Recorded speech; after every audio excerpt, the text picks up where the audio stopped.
അവിടെ ഇപ്പം മണ്ണ് നീക്കൽ പ്രവർത്തനം നടക്കുന്നുണ്ട്. അത് കുറെ കൂടി വേഗതയിലാക്കണമെന്നുള്ളതാണ് നമ്മുടെ ആവശ്യം. ഒരാഴ്ച പിന്നിടുകയാണ്. അതീവ ദുഃഖകരമായ ഒരു സാഹചര്യമാണ് നമ്മളെല്ലാവരെയും സംബന്ധിച്ചുള്ളത്.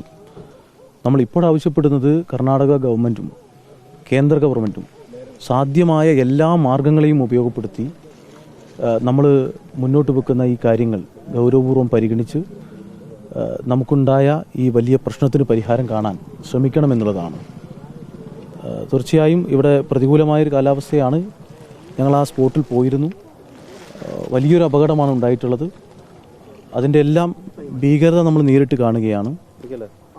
അടിയന്തരമായി നമുക്ക് ഇനിയും വൈകിപ്പിക്കാതെ തന്നെ സാധ്യമായ എല്ലാ വഴികളും തേടി നമുക്ക് അർജുനെയും ഈ അപകടത്തിൻ്റെ ഭാഗമായി പെട്ടുപോയവരെയും ഒക്കെ രക്ഷിക്കാൻ വേണ്ടി കഴിയണമെന്നുള്ളതാണ് ഈ അവസരത്തിൽ ഞങ്ങൾക്ക് മനസ്സിലാക്കാൻ വേണ്ടി കഴിയുന്നത്. പുഴയിലാണ് ഇപ്പോൾ മെയിനായിട്ട് തിരച്ചിൽ നടത്തുന്നത്. പക്ഷേ അതിന് പറ്റിയ വലിയ ഉപകരണങ്ങളൊന്നും ഇതുവരെ എത്തിക്കാനായിട്ടില്ല. അത് ഇനിയും വൈകുന്നതനുസരിച്ച് സാധ്യത വീണ്ടും മങ്ങുമല്ലേ?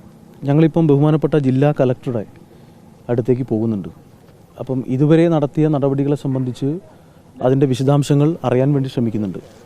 കലക്ടറെ നേരിൽ കണ്ടതിന് ശേഷം ഇവിടെ ഈ തുടർന്നുള്ള കാര്യങ്ങൾ കൂടുതൽ വേഗത്തിലാക്കാൻ കഴിയാകുന്ന ചില നിർദ്ദേശങ്ങൾ കളക്ടറുടെ മുന്നിൽ വെക്കുന്നുണ്ട്. കളക്ടർ അത് ഗൗരവപൂർവ്വം പരിഗണിക്കുമെന്ന് തന്നെയാണ് ഞങ്ങൾ പ്രതീക്ഷിക്കുന്നത്. കുറേ കൂടി സംവിധാനങ്ങളെ ഉപയോഗപ്പെടുത്തിക്കൊണ്ട് രക്ഷാപ്രവർത്തനം ശക്തിപ്പെടുത്തണമെന്നുള്ള ആവശ്യം നമ്മളെ സംബന്ധിച്ചുണ്ട്. ഭാഗികമായി റോഡ് ക്ലിയർ ചെയ്ത് വരികയാണ്.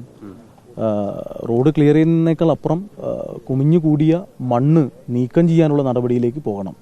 എങ്കിൽ മാത്രമേ നമുക്ക് ഈ അപകടത്തിന്റെ ഭാഗമായി ഉണ്ടായ ആഘാതത്തിന് പരിഹാരം കാണാൻ വേണ്ടി കഴിയൂ. ഇപ്പം റോഡ് ക്ലിയറിംഗ് ആണ് നടക്കുന്നത്. പക്ഷേ നമ്മൾ കലക്ടറോട് ഉൾപ്പെടെ കേരള ഗവൺമെന്റ് കർണാടക ചീഫ് സെക്രട്ടറിയും ഒക്കെ ആയിട്ട് ബന്ധപ്പെട്ടിട്ടുണ്ട്. കൂടുതൽ കാര്യക്ഷമമായി ആ കാര്യങ്ങൾ ചെയ്യണമെന്ന് ഉള്ള മെസ്സേജ് പാസ് ചെയ്തിട്ടുണ്ട്. ഞങ്ങളും ആ കാര്യം നേരിൽ തന്നെ ജില്ലാ കളക്ടറും ബന്ധപ്പെട്ട ഉദ്യോഗസ്ഥരെയും കണ്ട് ആ കാര്യങ്ങൾ സൂചിപ്പിക്കണമെന്നുള്ളതാണ് ഇപ്പോൾ ആലോചിച്ചിട്ടുള്ളത്.